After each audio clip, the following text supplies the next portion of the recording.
Well, here's the thing, Gary. I've been in sales before, and I know you have too. And sales is all a matter of a numbers game. So if they had, say, 1 million people was going to come, and they canceled it, you figure the odds are you're still going to have probably upwards of maybe 500 to 1,000 people is going to show up, and that's probably a low ball figure. That's still going to do what they're going to do anyway because they were a little, they're different personality. They're going to do it. Something stirred them, and this can be dangerous. Oh, I think it's more than dangerous. Look at the guy said last night when he went to Area 51. He was our guest last night, I should say, was looking through a pair of binoculars, and he sees one of those guards with a pair of binoculars staring back at him. And then that guard picks up his sniper rifle, right, and aims it at his pair of binoculars. Now, that would be enough to tell you, like, hey, we're not playing games here. Yeah, let me tell you something. That guy with the sniper rifle could probably put that bullet right through one of the lenses of the binoculars, without a doubt. And and if he did, you know what? He's not going to be charged with anything because he's instructed.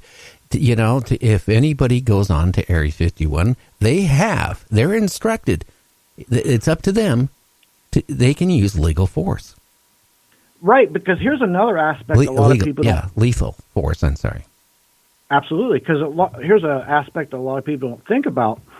A carload comes up, could look like a family, but, they could be terrorists in disguise or they could be foreign agents. They don't know. They can't take that chance. You know what I'm saying? Because think about it. If foreign agents are going to try to invade it or do something or just blow themselves up, blow people up or whatever, they're probably not going to come in looking like what they are. They're probably going to come in as disguise. So you can't you can't go by that. You've got to stop everybody. You can't let one go and be nice to one. So yeah, lethal force, they've got the right to use it.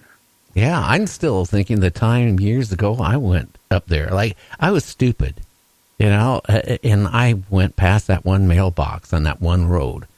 And like an idiot, I did have I think my kids at that time were maybe 14 or 15 years old, my two sons that were with me.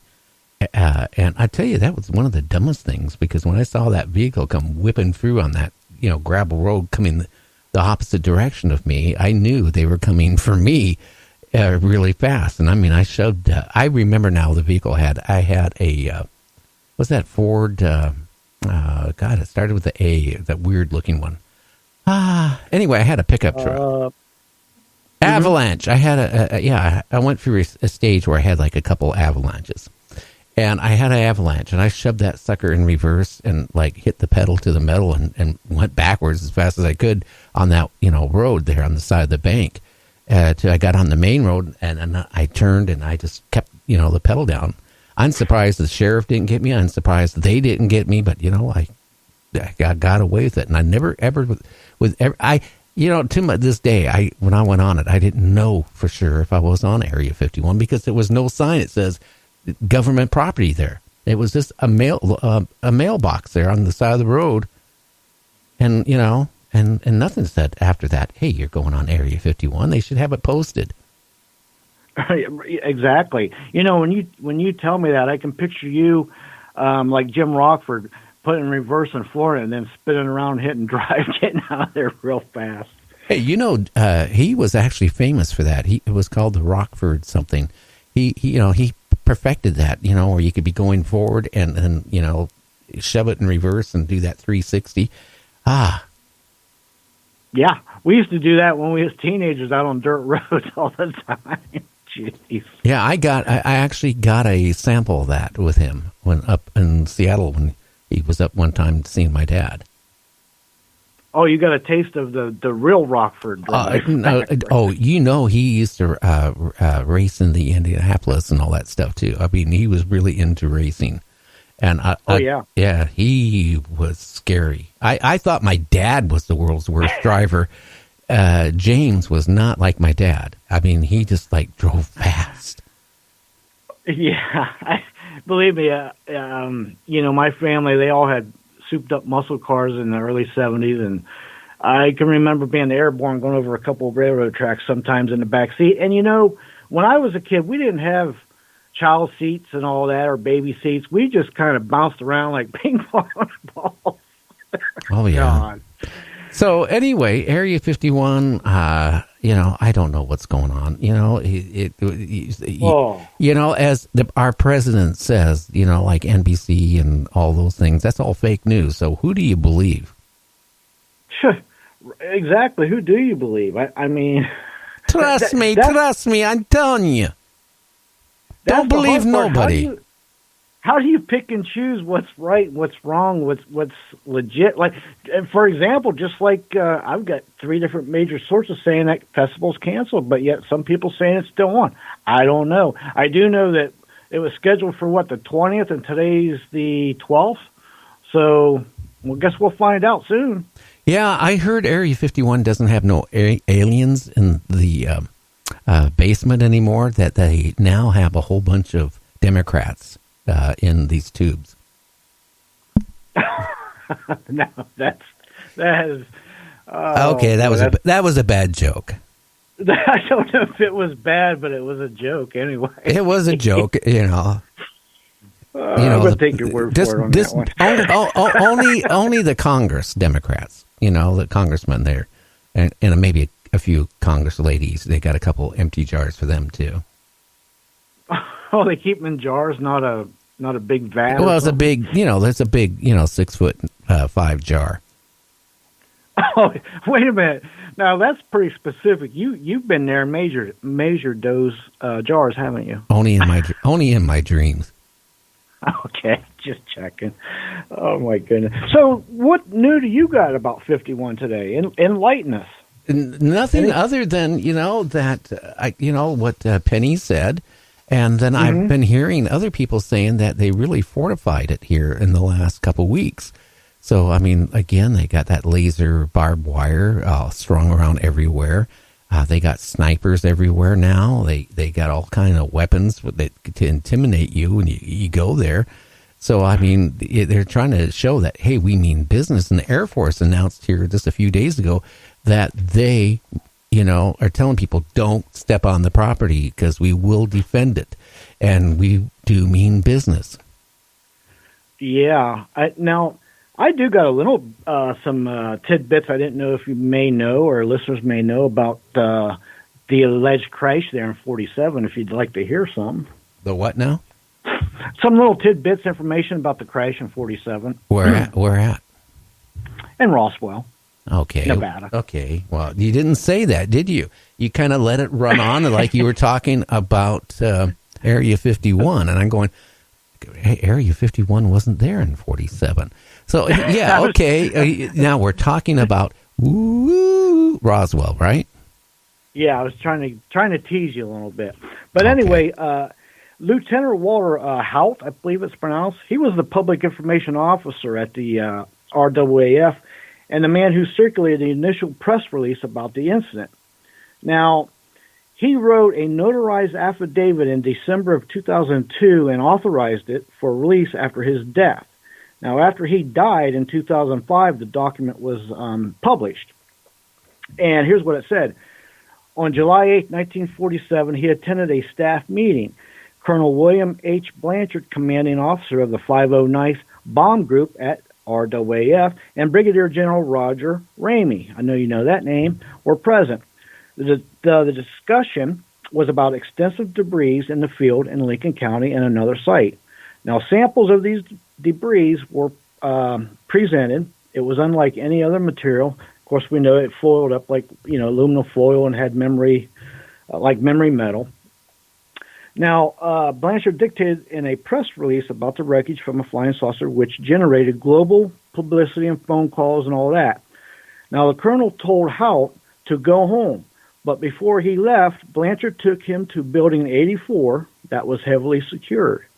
He saw a metallic-like object about 13 feet long and 6 feet high, without windows, wings, a tail section, or landing gear. He saw a group of bodies under like a tarp-type thing. The heads seemed larger than normal, and the bodies appeared to be the size of a 10-year-old child. Now, Marcel said the wreckage was replaced by remains of a weather balloon and radar kite. He was very upset about this and didn't talk about it again. Now, helped with the cleanup and was convinced the wreckage was that of a spaceship and its crew. And then it goes on to talk about how there was an undertaker there and about the nurse and all that. And it goes to show there was a lot going on there for just a weather balloon to crash, to say the least. Well, it was a lot of cover-up, I can tell you that. It was a big cover-up.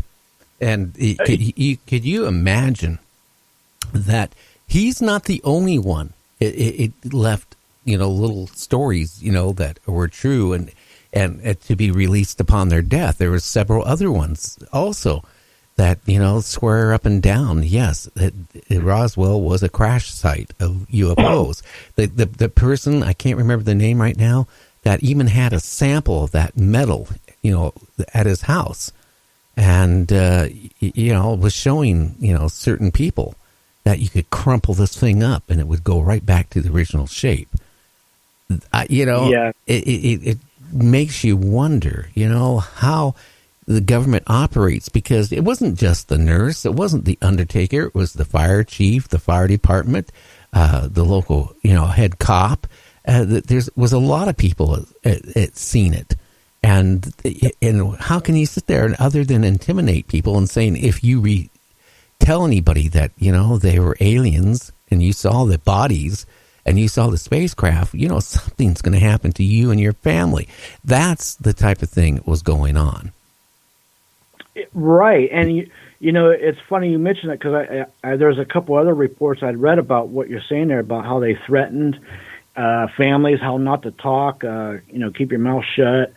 They really did a lot of serious intimidation, not just to a few or a couple people, but a few people, a bunch of them, Oh, yeah. So, yeah. And, it scared people, because like they told a couple of them, look, it's a big desert out there. You don't have to say much else when you got a stern-faced officer or a man in black or whatever telling you, look, you better be quiet. There's a big desert out there. Well, you can fill in the blanks what that means. Well, look at, the desert in, Las Vegas out there, right?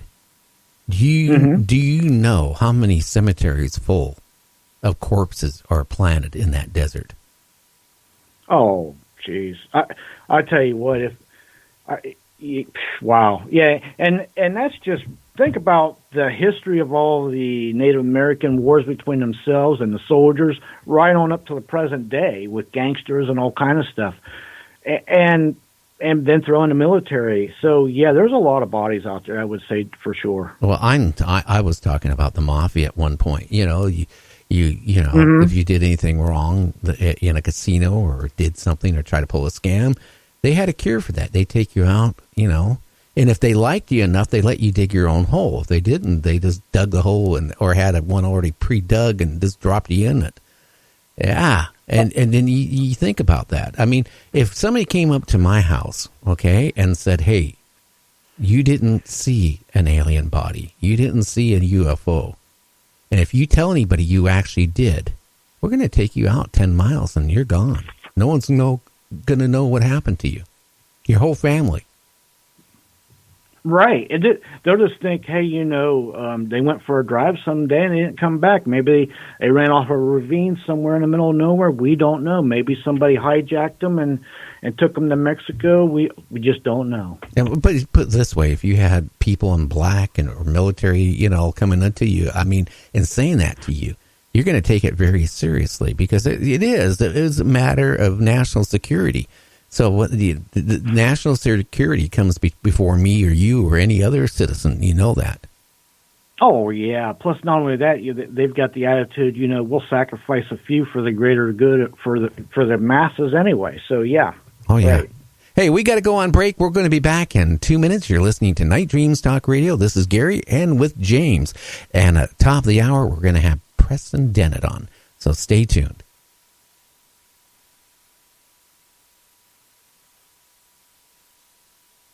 Our intro music is provided by Kevin MacLeod at Incompetech.com.